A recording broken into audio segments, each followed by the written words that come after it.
My father came to Glasgow in 1961, 1962, and his younger brother followed. There was quite a few younger men from the Kashmiri community who moved to Glasgow and Edinburgh to start with in the UK. And then he was here for a few years by himself. He worked, and then he brought my family with him in 1969, January. My mum and my other brothers and siblings came, and then my twin brother and I were born in 1969, towards the end of 1969.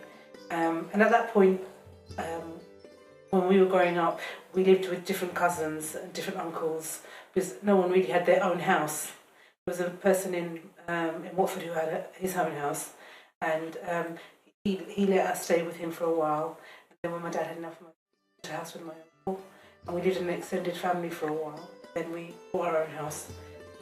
But it was closer links because I think my parents and the other people from Kashmir at that point felt a bit isolated, were homesick for their families. There were closer links, so we were always together. All the families were together on every celebration, met at weekends. So it was quite a happy childhood because we spent quite a lot of time together with other children. It was very difficult at the time because at that point I was, I think, one of the first girls in our community to go to university. So there was a lot of pressure on my parents, a lot of pressure from family members and the community. And it wasn't that they didn't want me to go, but it was something new. Because we were isolated and protected, some of them felt that maybe if I went out to the wider world, something would go wrong, and I'd be like the strong Kashmiri identity I had would become more westernized. And I think that was quite frightening for some of them. But my dad, before I left, my dad did say to me, so I lived in London for 4 years while I studied. He did say to me that you are the first girl in our family to go to university. You could be the last, to think of your actions.